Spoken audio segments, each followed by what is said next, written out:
Isa sa pinakamasarap na longganisa na ating natitikman ay ang longganisa gawa sa Lukban, Quezon o Lukban Longganesa. Bukod sa napakasimple lang ang mga sangkap nito, ito ay napakasarap din na tamang-tama lang sa ating panglasa. Tara, gawa tayo! Hi, I'm Dance and this is my channel.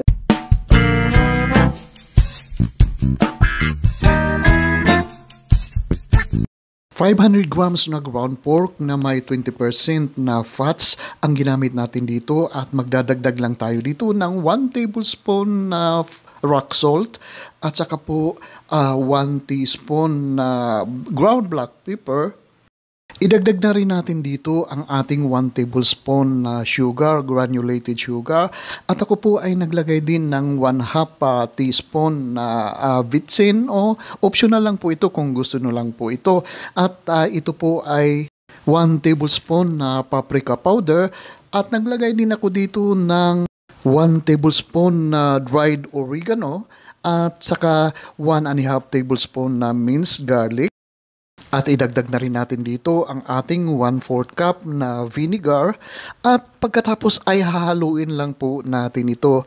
At dito ay hindi ko na ipakita sa inyo na naglagay din ako dito ng 1 teaspoon na at sweetie powder para po magkadagdag kulay sa ating longganisa mamaya. Haluin lang po natin ng maigi ito, halo lang po ng halo, imikos-mikos lang po natin ito hanggang sa maging tacky po ang consistency ng ating mixture po dito.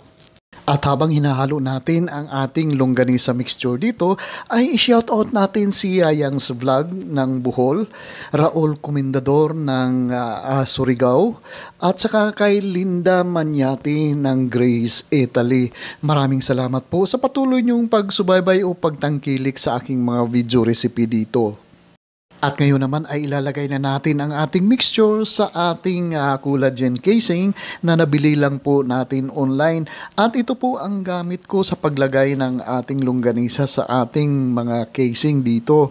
Nabibili lang din po ito online, napakamura lang po ito para mas madali po ang ating pagsilid o paglagay sa ating mga casing ang ating mixture.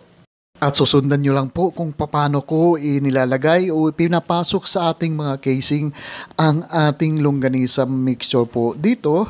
Ito lang po ang aking paraan para mas mapadali ang ating paglagay, pagsilid sa ating mga hog casing ang ating longganisa mixture dito.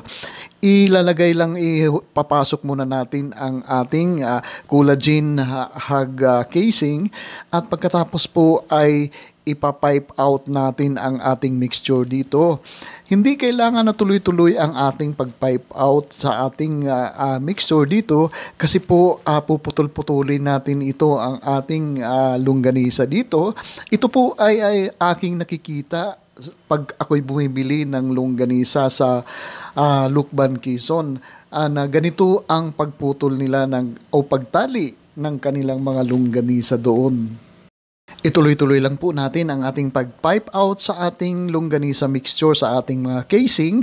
At kung meron po kayong mga comments or kung meron po kayong mga request na recipe, paki-post lang po sa comment section sa baba at sisikapin natin na tugunan ito.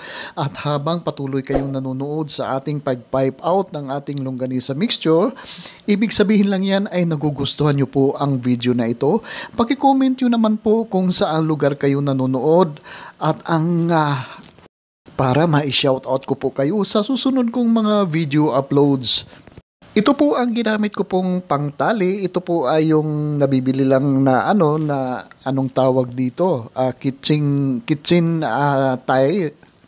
Pero sa Lukban, meron po silang espesyal na pangtali dito. Ewan ko kung gawa ba yan sa buli, dahon ng buli ang kanilang pantali doon kasi maraming buli sa Lukban, Quezon. Yun po ang ginagamit nilang pangtali at pagkatapos po ay nakabitin po ito o mas mahaba ang kabila ng tali nila kasi ibibitin nila ito sa isang parang sampayan ng longganisa. At yun po ang kanilang pag-display ng kanilang Lukban longganisa sa Lukban, Quezon. At ito na po ang ating finished product ng ating lukban longganisa. Kung nyo papansin nyo po ay medyo maputla po ang ating lukban longganisa dito. Kasi po nakalimutan ko talaga maglagay ng atswiti powder dito. Kailangan po natin maglagay ng atswiti powder dito para maging mapula ang kulay ng ating longganisa dito. Pero okay na rin yan, optional lang din naman po yan. Napakasarap din po ito at certified rapsa po talaga ito.